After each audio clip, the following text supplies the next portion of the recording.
सभी को प्रकृति की सुंदरता ना किसी को भी खामोश कर सकती है। डूबता हुआ सूरज, पहाड़ों की हरियाली, जंगल, फिर भी प्रकृति हमेशा इतनी सुहानी नहीं होती। कभी कभी ये बड़े खतरे और तबाही के रूप में अपना असली चेहरा भी दिखाती है। ये सच है कि हम इन तबाहियों से कुछ सीख लेते हैं, लेकिन इन्हें अपनी स्क्रीन पर ही देखना बेहतर है। आज आपको ऐसा ही एक मौका मिलने वाला है। आज के वीडियो में हमने सबसे खतरनाक नेचुरल डिजास्टर्स के फुटेज कंपाइल किए हैं। तो चलिए शुरू करते हैं। ये फुटेज ब्रिटिश कोलंबिया के कैनेडियन प्रोविंस में ग्लोबल न्यूज फिल्मिंग क्रू द्वारा लिया गया था। कुछ जर्नलिस्ट एक नहर के किनारे से भूस्खलन की स्टोरी पर फिल्म बना रहे थे। इस इलाके में एक दिन पहले ही भूस्खलन हुआ था, जिससे 5 घर तबाह हो चुके थे। इन लोगों ने जैसे ही अपना कैमरा एडजस्ट किया, तभी उन्हें एक डरावनी आवाज सुनाई थी। क्या आप गेस कर पाओगे कि तट पर खड़े लोग इतनी तेजी से कहाँ जा रहे हैं? कुछ ही सेकेंड्स में सब कुछ साफ हो गया। एक और भूस्खलन हो रहा था, जो अपने रास्ते में आने वाली हर चीज को तबाह करते हुए आगे बढ़ रहा था। मिट्टी का तेज बहाव रास्ते में आने वाले बड़े बड़े पत्थर, लकड़ियों के टुकड़े और पेड़ों को इस तरह गिरा रहे थे मानो वो किसी माचिस की तीली की तरह। आप देख सकते हैं कि कितना डरावना था। छोटी बोट बिल्कुल आखिरी टाइम पर वहां से बच के निकल पाई। मलबा लगभग उसे निकलने ही वाला था। जानकारों के मुताबिक तेज बारिश और बर्फ के तेजी से पिघलने की वजह से ये हादसा हुआ था। कुछ टाइम बाद अथॉरिटीज ने बताया कि जंगल का एक बड़ा हिस्सा गायब हो चुका है और अब वहाँ सिर्फ मिट्टी दिखाई दे रही है। ये ऐसा लग रहा था मानो किसी ने जंगल में एक बड़ा सा रेजर ब्लेड चलाया हो। इसमें कोई शक नहीं है कि भैया इंसान को लगता है कि प्रकृति पर उसी का नियंत्रण है, लेकिन कभी कभी प्रकृति हमें याद दिला देती है कि वो कितनी शक्तिशाली है और हमारी औकात क्या है उसके आगे। आप यहाँ देख सकते हैं कि सिर्फ बारिश से कितनी बड़ी तबाही हो सकती है। आपको ये footage the day after tomorrow film से लिया हुआ लग सकता है, लेकिन भैया बदकिस्मती से ये चाइना के एक्चुअल वीडियोस हैं। लोकल वेदर सर्विस ने बताया कि सिर्फ 8 घंटों के भीतर यहाँ 230.5 मिलीमीटर बारिश हुई। 8 घंटों में, समझ रहे हो? ये पूरे महीने की बारिश के बराबर है। सड़कें तुरंत ही नदियां बन गई। लोग, कार्स, बसेस, सब कुछ पानी के ऊपर तैरने लगा। हम बसेस के बारे में तो समझ सकते हैं, पर पानी अपने साथ बड़े बड़े घरों को भी भागे ले जा रहा था। पानी का स्तर इतना बढ़ गया कि बड़ा कार्गो शिप भी ब्रिज के नीचे फंस गया। लाइफ गार्ड्स को इस शिप को बचाने के लिए काफी मेहनत करनी पड़ी। और भाई प्रकृति का प्रकोप यही खत्म नहीं हुआ। इस तेज बारिश के बाद कुछ जगहों पर भूस्खलन भी हुआ। ये कार चालक इस भूस्खलन में बाल बाल बच गया। ओवरऑल 2.6 मिलियन लोग इस बारिश से प्रभावित हुए और 1300 से भी ज्यादा घर बर्बाद हो गए। क्या साइंटिस्ट ऐसे मौसम को कंट्रोल कर पाएंगे? देखा जाए तो इक्वाडोर के लोग भूकंपों के आदी हो चुके हैं। इस इलाके में अक्सर हल्के झटके महसूस किए जाते हैं और लोग इस बात की ज्यादा परवाह नहीं करते। ऐसे ही एक दिन इक्वाडोर की राजधानी क्विटो में थोड़ी हलचल होने लगी, पर लोगों ने इसे आम बात समझकर उस पर ध्यान नहीं दिया। लेकिन धीरे धीरे झटके बढ़ने लगे और शक्तिशाली बन गए। धरती लगभग 40 सेकंड तक हिल रही थी और इन झटकों ने भूकंप के केंद्र के आसपास बसे शहरों को बर्बाद कर दिया। 1979 के बाद ये इक्वाडोर का सबसे बड़ा भूकंप था। सेंसर्स पर इसका मैग्नीट्यूड 7.8 का नापा गया। एक शहर पैडर्न हिल्स वो पूरी तरह से बर्बाद हो चुका था। ग्वायाक्विल शहर का एक बड़ा पुल पूरी तरह खत्म हो चुका था। इस भूकंप के झटके को कोलंबिया और पेरू में भी महसूस किया गया था। आप इस तस्वीर में देख सकते हैं कि किस तरह इस भूकंप ने एक बिस्किट की तरह सड़क के 2 टुकड़े कर दिए थे।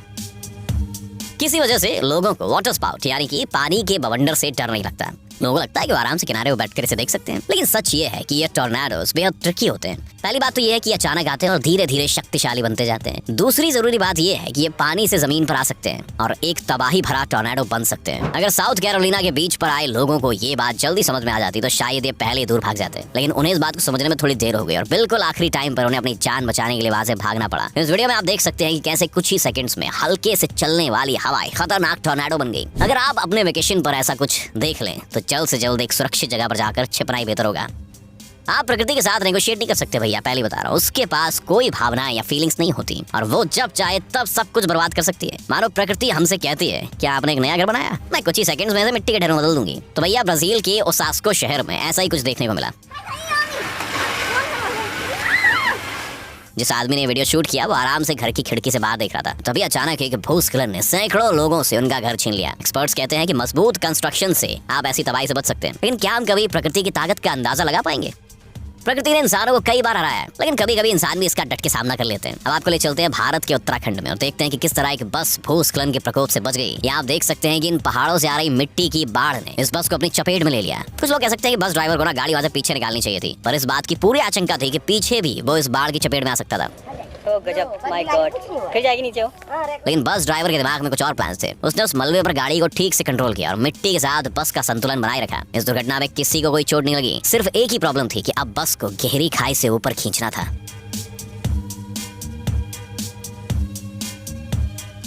दुनिया के कई प्रोफेशंस में आपको काफी रिस्पॉन्सिबल होना पड़ता है।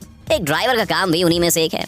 इस काम में आपको हमेशा फोकस रहना पड़ता है। ये रहा एक एग्जाम्पल जो साबित कर देगा कि सावधान रहना कितना ज्यादा जरूरी है। चाइना का ड्राइवर 15 लोगों को रात के टाइम उनकी मंजिल तक ले जा रहा था। सड़क पूरी तरह खाली थी। ऐसे में आप सोच सकते हैं कि what could possibly go wrong. हालांकि एक जगह उसने देखा कि सड़क पर छोटे छोटे पत्थर गिरे और उसने गाड़ी के ब्रेक्स लगा दिए। उसका निर्णय बिल्कुल सही था, क्योंकि अगले ही सेकंड पूरा पहाड़ टूटकर सड़क पर आ गिरा। ये बड़ी चट्टाने गाड़ी के टुकड़े टुकड़े कर सकती थी। वैसे इस ड्राइवर को अपनी समझदारी के लिए अच्छा इनाम दिया गया और पैसेंजर्स द्वारा उसके काम की काफी तारीफ की गई।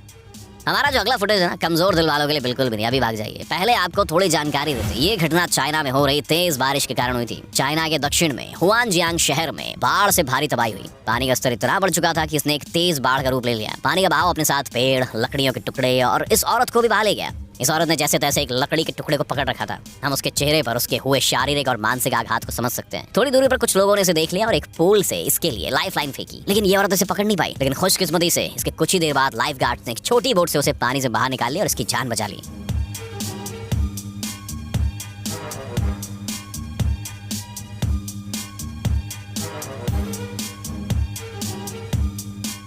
लगता है कि इस साल नेचर ने हमें कई सारे सरप्राइजेस देने का फैसला किया है। हेलस्टॉर्म यानी कि ओलों की बरसात साउथ अफ्रीका में अक्सर होती रहती है, लेकिन कुछ दिनों पहले जो हुआ उसे लंबे समय तक भुला नहीं सकते। पीटर मैरिट्सबर्ग के निवासी हर रोज की तरह अपने काम में लगे हुए थे। तभी अचानक टेनिस बॉल के आकार के गोले उन पर गिरने लगे। आपको ये सुनने में मजेदार लग सकता है, पर इनमें से कुछ आपकी जान भी ले सकते हैं।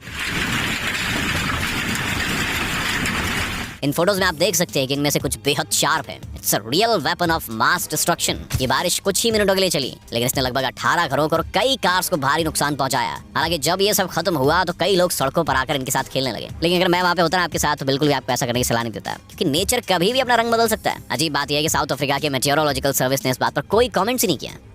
दुनिया के सबसे डरावने नेचुरल डिजास्टर्स के फुटेज में से ये सबसे ऊपर है। जापान के इतिहास में सबसे शक्तिशाली भूकंप आया था, मालूम है? इसका मैग्नीट्यूड 9.0 से 9.1 था। अब सोचिए आप, जापान ने पहले भी ऐसे भूकंपों का सामना किया है, लेकिन इस बार भूकंप ने अलग ही दांव खेला था। इसका सेंटर जापान के तट से 70 किलोमीटर की दूरी पर समुद्र के बीच में था। बस लगभग 1.5 घंटे बाद सुनामी की पहली लहर इस देश से टकराई और सब कुछ बर्बाद कर दिया। इस सुनामी ने पूरे प्रशांत महासागर में तबाही मचाई थी। इसने चिले के तट को भी बर्बाद कर दिया, जो जापान से 17,000 किलोमीटर दूर है। वहाँ पर भी सुनामी की लहरें 2 मीटर तक ऊंची थी। जापान के कमाशी शहर में तो ये लहरें काफी बड़ी, यानी कि 7 मीटर तक ऊंची थी। इस सुनामी ने आसानी से जापान के डिफेंसिव कंस्ट्रक्शंस और डैम्स को पार कर लिया। इसके बाद ये शहर के बीच पहुंच गई और रास्ते में आने वाले सारे घरों, गाड़ियों और यहाँ तक कि एरोप्लेन्स को भी अपने साथ बहा कर ले गई। ये सुनामी धीरे धीरे फैलती गई और आगे बढ़ते हुए अपने रास्ते में आने वाले हर छोटे गाँव और कस्बे को इसने बर्बाद कर दिया। हम सिर्फ उम्मीद कर सकते हैं कि दोबारा इस तरह की तबाही ना हो। जाहिर है हमारा कंपाइलेशन तूफान के बिना पूरा नहीं होगा, लेकिन हम यहाँ किसी ऐसे तूफान की बात नहीं करेंगे जो एक इलाके के कुछ पेड़ों को गिरा के चला गया हो। नहीं, हम आपको एक ऐसा तूफान दिखाने जा रहे हैं जो अपने नाम का बिल्कुल मान रख रहा है और जिसे अंतरिक्ष से भी देखा जा सकता था। सही बता रहा हूँ, हुरिकेन मैथ्यू उनमें से एक है। मेटेओरोलॉजिस्ट ने इसे दशक का सबसे शक्तिशाली तूफान कहा है। मैथ्यू को साफिर सिम्पसन ह्यूरिकेन विंड स्केल पर सबसे शक्तिशाली कहा जाता है। आप इसका फुटेज देखकर समझ सकते हैं कि कितना भयानक था। इस तूफान में हवाएं 230 किलोमीटर प्रति घंटे की रफ्तार से बह रही थी। इतने प्रेशर से पाम ट्रीज के परखच्चे उड़ जाते थे। इसके बाद हुई बारिश और बाढ़ से तबाही और भी बढ़ गई। इस तूफान ने क्यूबा के शहर बाराकोआ और पुंटा को पूरी तरह बर्बाद कर दिया और अमेरिका को भी इसका भारी नुकसान उठाना पड़ा। अमेरिका की कई रोड्स, ब्रिजेस और पावर लाइंस इससे तबाह हो चुकी थी और लाखों लोगों को बिना इलेक्ट्रिसिटी के रहना पड़ा। हालांकि सबसे ज्यादा नुकसान हैती शहर में हुआ। यहाँ के लगभग 90% बिल्डिंग नष्ट हो चुकी थी और लगभग 21 लाख लोग इस तूफान में जख्मी हुए थे। हम उस दिन का बेसब्री से इंतजार कर रहे हैं जब साइंस हमें आने वाली तबाही की पहले एक वार्निंग दे पाएगा।